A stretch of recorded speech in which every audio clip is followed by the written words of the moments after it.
Huminto ka sandali. Nandito ka ngayong umaga dahil may dinadala kang bigat sa puso, may sakit na hindi mo na kayang itago o may takot na kumakain sa iyong isipan. Ngunit alam mo ba na walang lihim sa Diyos? Walang luha na hindi niya nakikita, walang daing na hindi niya naririnig. Sa awit 34:18, sinabi ng Panginoon, ang Panginoon ay malapit sa mga taong wasak ang puso at nililigtas niya ang mga durog ang espiritu. At sa awit 147:3, ipinangako niya. Pinagagaling niya ang mga pusong durug-durog at pinipigilan niya ang kanilang mga sugat. Kapatid, kung nakaramdam ka ng pag-asa habang binabasa mo ang mga salitang ito, hindi yan pagkakataon lang. May mensahe ang Diyos para sa iyo ngayong umaga na ito. Isang mensahe ng kagalingan, pagpapala at bagong simula. Ngunit tanong ko sa iyo, handa ka na bang tanggapin ang himala na matagal mo nang hinihintay? Handa ka na bang marinig kung ano ang gusto ng Diyos na sabihin sa iyo sa umaga na ito? Manatili ka hanggang dulo ng panalangin ito dahil ang sagot na kailangan mo ay narito na.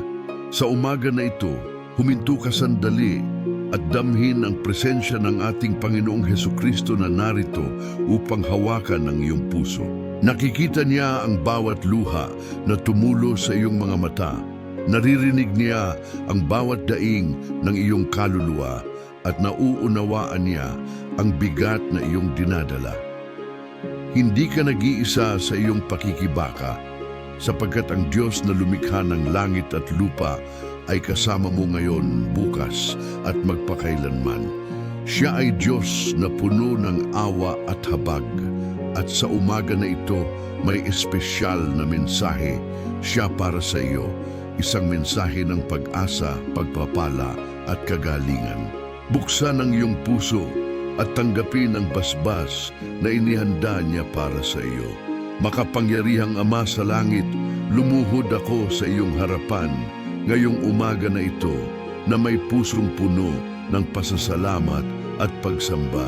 Ikaw ang pinagmumulan ng lahat ng buhay, ang liwanag na sumisikat sa kadiliman at ang kapayapaan na dumarating sa gitna ng unos.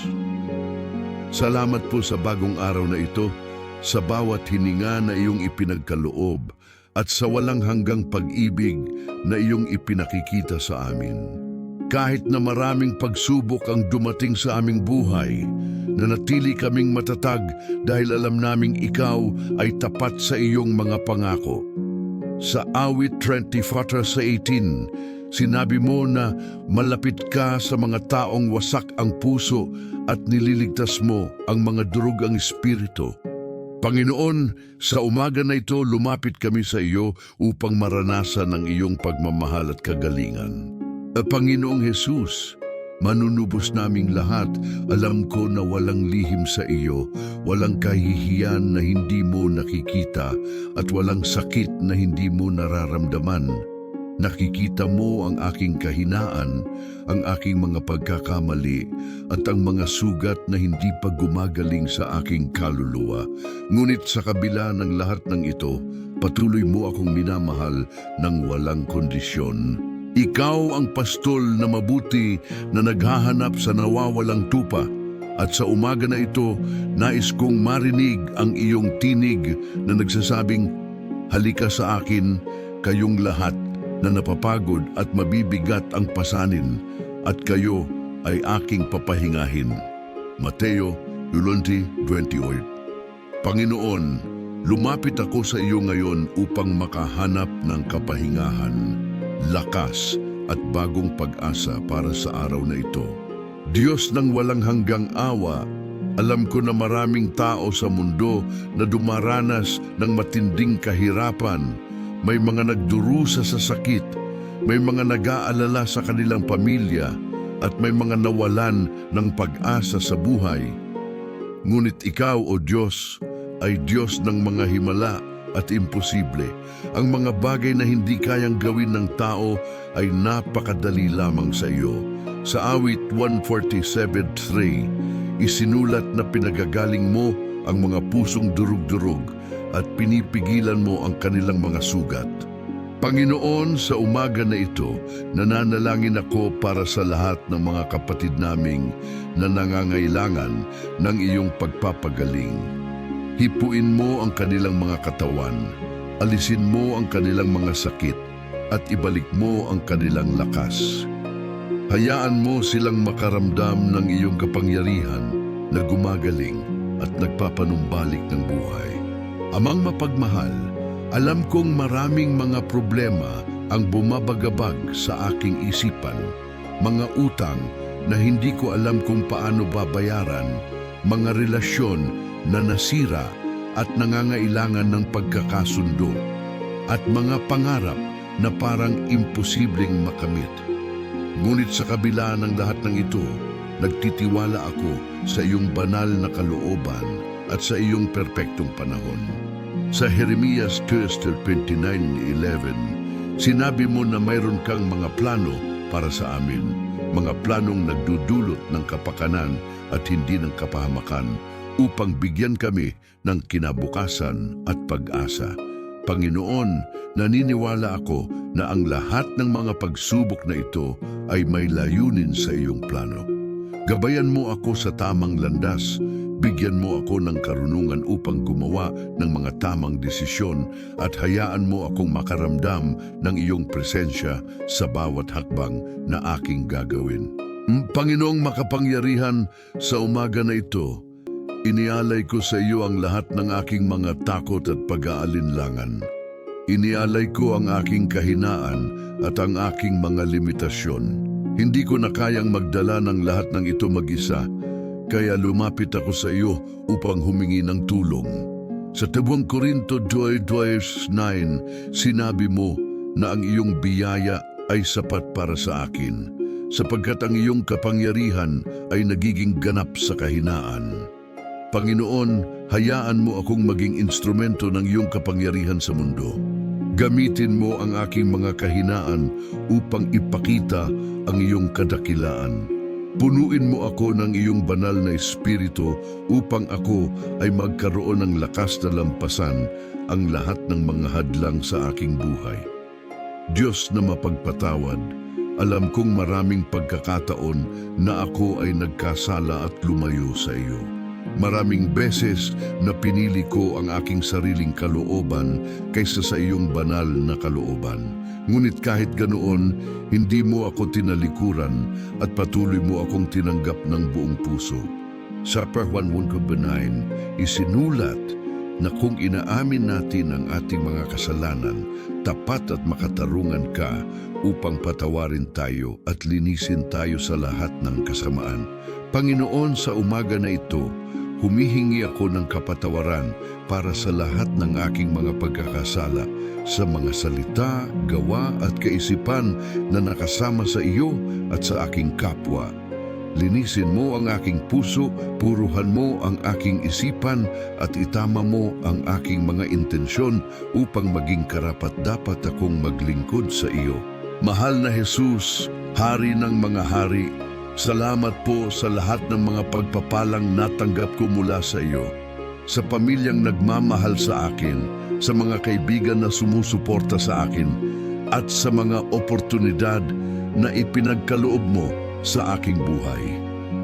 Kahit na may mga pagsubok, nakikita ko pa rin ang iyong mabuting kamay na gumagawa sa aking buhay.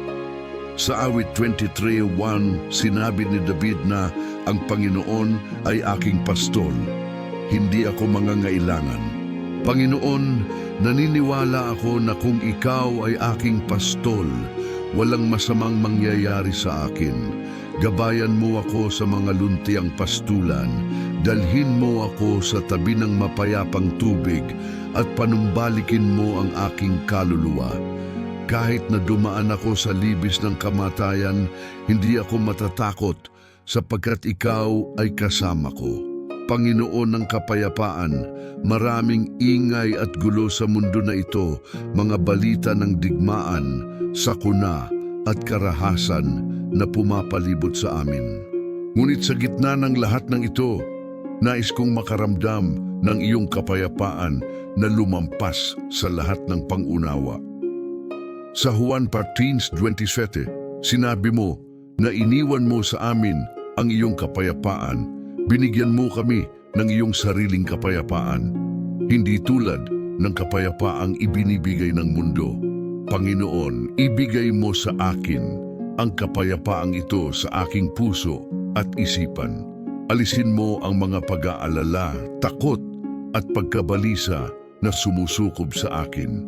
Hayaan mo akong manatiling kalmado at mapayapa kahit na may mga unos sa aking paligid, sapagkat alam kong ikaw ay may kontrol sa lahat ng bagay. Amang walang hanggan, nais ko ring ipanalangin ang lahat ng mga taong mahal ko sa buhay, ang aking pamilya, mga kaibigan, at lahat ng mga taong bumubuo ng aking komunidad. Protektahan mo sila, Panginoon, sa lahat ng kapahamakan at kasamaan. Pagpalain mo sila ng mabuting kalusugan, kasaganaan at espiritual na paglago. Sa bilang 6:24-26, ipinangako mo na pagpalain kami at ingatan kami. Pakinangin mo ang iyong mukha sa amin at kahabagan kami. Itingin mo ang iyong mukha sa amin at bigyan kami ng kapayapaan. Panginoon, gawin mo ang pangakong ito sa aming mga buhay ngayong araw na ito. Hayaan mo kaming makaramdam ng iyong presensya at pagmamahal sa bawat sandali ng araw. Diyos na mabuti at mapagmahal, alam kong may mga tao na umaasa sa akin, mga responsibilidad na kailangan kong tuparin at mga tungkulin na kailangan kong gampanan. Ngunit sa aking sariling lakas, hindi ko kayang gawin ang lahat ng ito ng perpekto. Kailangan ko ng iyong biyaya, karunungan at gabay. Sa Filipos 4:13, sinabi ni Pablo na lahat ay magagawa ko sa pamamagitan ng Kristong nagbibigay sa akin ng lakas. O Panginoon, bigyan mo ako ng lakas na kailangan ko upang gampanan ang lahat ng aking mga responsibilidad. Bigyan mo ako ng karunungan upang gumawa ng mga tamang desisyon at bigyan mo ako ng pasensya upang harapin ang mga hamon na darating sa araw na ito. Hayaan mo akong maging instrumento ng iyong pag-ibig at liwanag sa lahat ng makakasalamuha ko. Panginoong Hesus, pinagmula ng aming kagalakan sa kabila ng lahat ng mga problema at pagsubok, nais kong manatiling masaya at magpasalamat. Alam kong ang tunay na kagalakan ay hindi nanggagaling sa mga material na bagay o sa mga panandaliang kasiyahan, kundi sa malalim na relasyon ko sa iyo. Sa Nehemias 8:10, sinabi na ang kagalakan ng Panginoon ay aking lakas. Panginoon, punuin mo ako ng iyong kagalakan ngayong araw na ito.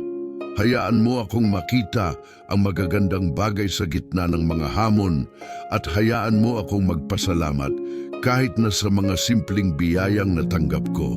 Ituruan mo akong magpasalamat sa lahat ng sitwasyon sapagkat alam kong lahat ng bagay ay nagiging mabuti para sa mga umiibig sa iyo. Makapangyarihang tagapagligtas, naniniwala ako na ang umaga na ito ay simula ng mga himala sa aking buhay. Naniniwala ako na makikita ko ang iyong kapangyarihan na gumagawa sa mga bagay na imposible para sa tao. Sa Marcos 10:27, sinabi mo na sa tao, ang mga bagay na ito ay imposible, ngunit hindi sa Diyos, sapagkat sa Diyos, lahat ng bagay ay posible. Panginoon, buksan mo ang mga pintuan na dapat buksan. Isara mo ang mga pintuan na dapat isara at gabayan mo ako sa tamang direksyon. Hayaan mo akong makita ang iyong mga himala sa aking buhay, sa aking kalusugan, sa aking pamilya, sa aking trabaho, at sa lahat ng aspeto ng aking buhay.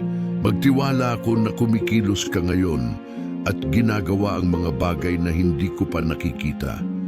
Amang puno ng habag, kung minsan napakahirap intindihan kung bakit kailangan kong dumaan sa mga pagsubok na ito. Napakahirap tanggapin ang mga sakit at paghihirap na dumarating sa aking buhay. Ngunit sa kabila ng lahat ng ito, nagtitiwala ako sa iyong banal na kalooban at sa iyong perpektong plano. Sa Roma 8:28, isinulat na alam natin na ang lahat ng bagay ay nagiging mabuti para sa mga umiibig sa Diyos, para sa mga tinawag ayon sa kanyang layunin. Panginoon, tulungan mo akong makita ang layunin sa likod ng mga pagsubok na ito.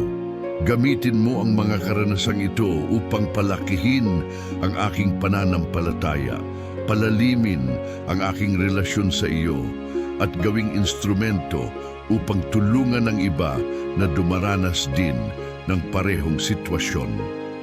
Panginoong Hesus, Prinsipe ng Kapayapaan, sa pagtatapos ng panalangin ito, nais kong ipahayag ang aking kumpletong pagtitiwala at pagsuko sa iyo. Alam kong hindi mo ako bibiguin, hindi mo ako pababayaan, at hindi mo ako iiwan. Sa Deuteronomio 31:6, ipinangako mo na hindi mo kami iiwan o pababayaan. Panginoon, hawakan mo ang aking kamay habang naglalakad ako sa araw na ito. Turuan mo akong maging matiyaga sa pagsubok, mapagpasalamat sa mga pagpapala, at palaging mapagkumbaba sa lahat ng sitwasyon. Hayaan mo akong maging saksi ng iyong pagmamahal at kapangyarihan sa mundo. At gamitin mo ako upang magdala ng liwanag sa mga taong nasa kadiliman. Sa pangalan ng Ama, ng Anak, at ng Espiritu Santo, ipinanalangin ko ang lahat ng ito. Amen. Kapatid, magtiwala ka. Nakikita ng Diyos ang lahat, naririnig niya ang iyong panalangin at may darating na himala sa iyong buhay. Ang umaga na ito ay simula ng bagong pag-asa, bagong lakas, at bagong pagpapala mula sa langit. Manatiling matatag sa pananampalataya at huwag kailanman sumuko. Minamahal ka ng Diyos ng walang hanggan. Sa pananampalataya, nais kong sabihin sa iyo na ang panalangin ito ay higit pa sa mga salitang iyong narinig.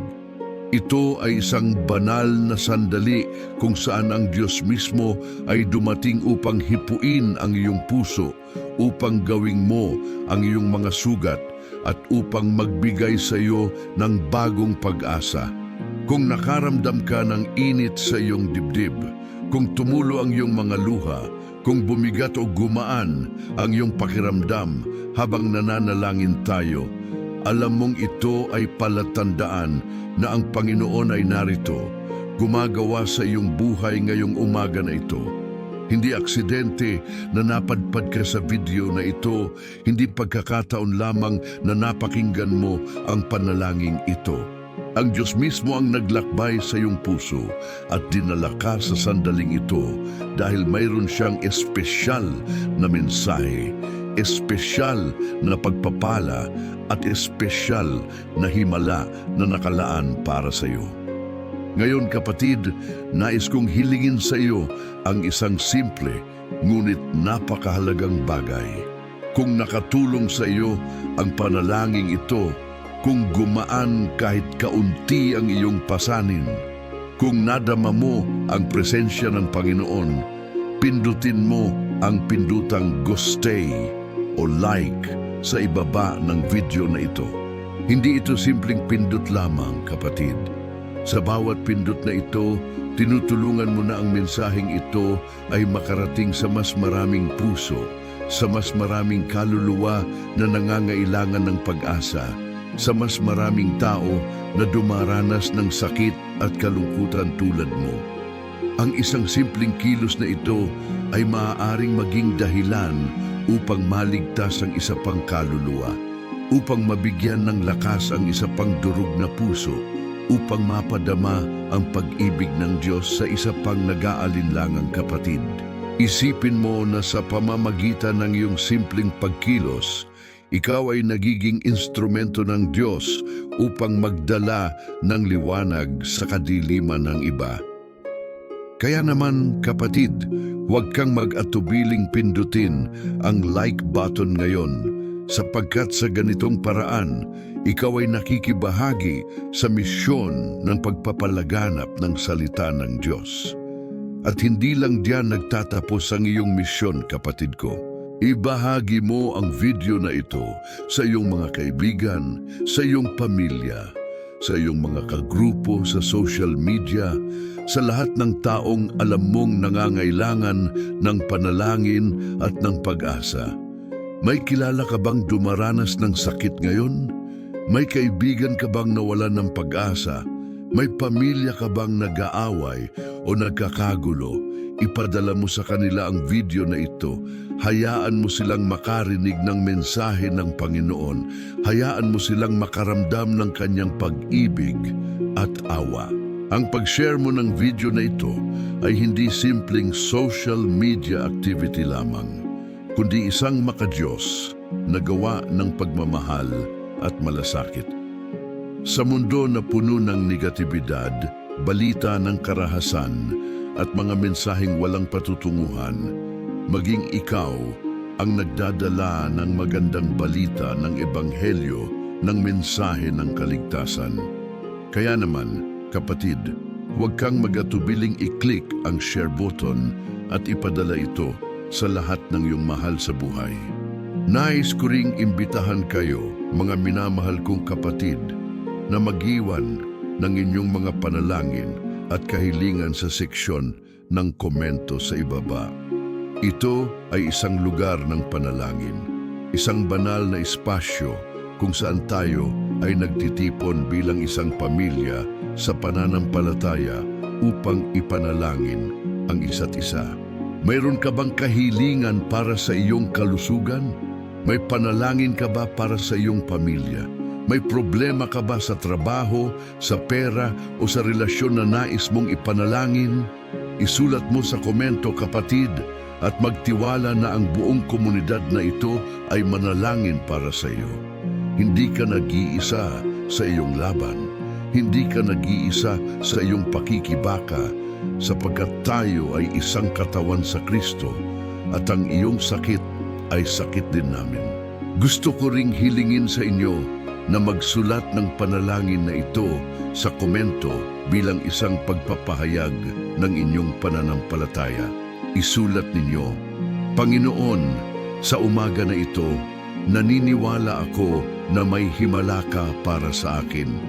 Isulat ninyo ito, kapatid, hindi dahil magic words ito, kundi dahil sa pagsulat mo nito, ipinahahayag mo ang iyong pananampalataya, ipinapakita mo na nagtitiwala ka sa Diyos, at binubuksan mo ang iyong puso upang tanggapin ang kanyang mga pagpapala. And kung hindi ka pa nakasubscribe sa channel na ito, nanawagan ako sa iyo ngayong umaga na pindutin ang subscribe button at i-activate ang notification bell. Bakit ito mahalaga, kapatid? Dahil ang channel na ito ay hindi ordinaryong YouTube channel lamang. Ito ay isang espiritual na tahanan, isang tenda ng panalangin, isang lugar kung saan tayo ay maaaring dumating anumang oras upang makapagdasal, upang makarinig ng salita ng Diyos, at upang makaramdam ng presensya ng Panginoon. Bawat umaga, may bagong panalangin na inihahanda para sa inyo, mga panalangin tumutugon sa inyong mga pangangailangan, sa inyong mga kahilingan at sa inyong mga sitwasyon sa buhay. Kapag nag-subscribe ka at nag-activate ng notification, hindi ka na makakaligtaan ng mga panalangin ito. Makakatanggap ka ng abiso tuwing may bagong video at maaari mong simulan ng iyong umaga kasama ang Panginoon sa pamamagitan ng mga panalangin ito. Isipin mo kapatid, sa halip na gumising ka at agad na tingnan ang mga problemang naghihintay sa iyo, magsisimula ka ng iyong araw sa panalangin, sa pakikipag-ugnayan sa Diyos at sa pagbubukas ng iyong puso sa Kanyang gabay at liwanag. Yan ang magiging simula ng pagbabago sa iyong buhay.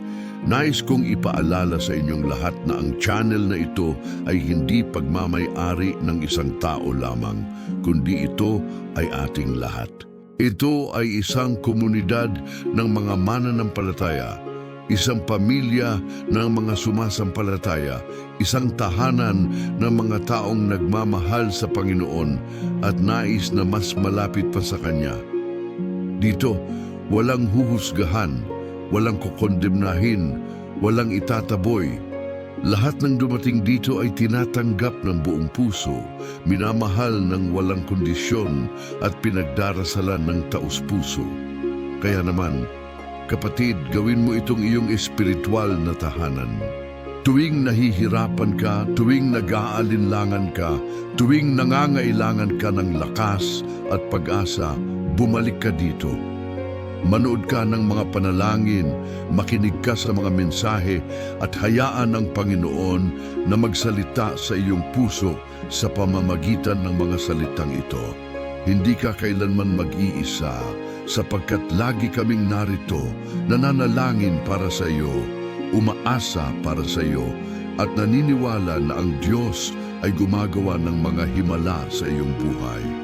At sa lahat ng mga nanood, sa lahat ng mga nakinig, sa lahat ng nakibahagi sa panalangin ito, nais kong sabihin sa inyo na ang panalangin ay hindi nagtatapos dito. Ang panalangin ito ay simula lamang. Ang tunay na panalangin ay nangyayari sa iyong puso, sa iyong tahimik na mga sandali kasama ang Diyos, sa iyong mga bulong sa Kanya sa gitna ng gabi, sa iyong mga luha na tumutulo habang humihingi ka ng tulong. Ipagpatuloy mo ang panalangin na ito sa iyong sariling buhay. Magsalita ka sa Panginoon araw-araw. Sabihin mo sa Kanya ang lahat ng iyong mga damdamin, ang lahat ng iyong mga takot, ang lahat ng iyong mga pangarap. Siya ay hindi malayo, hindi mahirap lapitan, at hindi busy para sa iyo. Siya ay nandyan lang, naghihintay na makausap mo siya, naghihintay na yakapin ka, naghihintay na pagalingin ang lahat ng mga sugat mo. Kaya naman kapatid, huwag kang tumigil sa panalangin. Gawin itong bahagi ng iyong buhay, gawin itong hininga mo, gawin itong lakas mo sa bawat araw. Naniniwala ako na ang umaga na ito ay espesyal para sa iyo. Naniniwala ako na may himala na paparating sa iyong buhay. Naniniwala ako na ang lahat ng mga sakit, problema at pagsubok na iyong dinadala ay may katapusan na. At ang katapusang iyon ay malapit na. Ang Diyos ay kumikilos na kahit hindi mo pa nakikita. Siya ay nag-aayos na ng mga bagay sa likod ng eksena, inihahanda na ang mga pagpapala na para sa iyo at inilalayo na ang lahat ng hadlang at balakid sa iyong daan. Kailangan mo lang magtiwala, kailangan mo lang maniwala, kailangan mo lang manatiling matatag sa pananampalataya. Huwag kang susuko, huwag kang mawawala ng pag-asa, dahil ang Diyos ay tapat sa Kanyang mga pangako at kung ano ang ipinangako niya, ito ay Kanyang tutupad. Bago tayo magtapos, samahan ninyo ako sa dalawang banal na panalangin na itinuro mismo ng ating Panginoong Hesukristo at ng ating mahal na Ina Maria. Ito ay ang Ama namin at ang Aba Ginoong Maria, mga panalangin bukal ng lakas, pag-asa at proteksyon para sa ating lahat. Ama namin, sumasalangit ka, sambahin ang ngalan mo, mapasa amin ang kaharian mo. Sundin ang loob mo dito sa lupa para ng sa langit. Bigyan mo kami ngayon ng aming kakanin sa araw-araw at patawarin mo kami sa aming mga sala para ng pagpapatawad namin sa mga nagkakasala sa amin. at huwag mo kaming ipahintulot sa tukso at iadya mo kami sa lahat ng masama. Amen. Aba, Ginoong Maria, napupuno ka ng grasya, ang Panginoon ay sumasa iyo, bukod ka sa babaing lahat, at bukod ang iyong anak na si Jesus. Santa Maria, Ina ng Diyos, ipanalangin mo kaming makasalanan, ngayon at kung kami ay mamamatay. Amen. Kapatid, nandito tayo at lagi tayong narito, nagtitipon sa ngalan ng Ama, ng Anak at ng Espiritu Santo. Sa bawat umaga, sa bawat gabi, sa bawat sandali ng iyong buhay, narito ang komunidad na ito upang manalangin para sa iyo, upang suportahan ka, at upang ipaalala sa iyo na ang Diyos ay buhay, ang Diyos ay totoo, at ang Diyos ay nag-iibig sa iyo ng walang hanggan. Magtiwala ka, magtiwala ka, magtiwala ka. Ang Panginoon ay hindi ka bibiguin. Amen?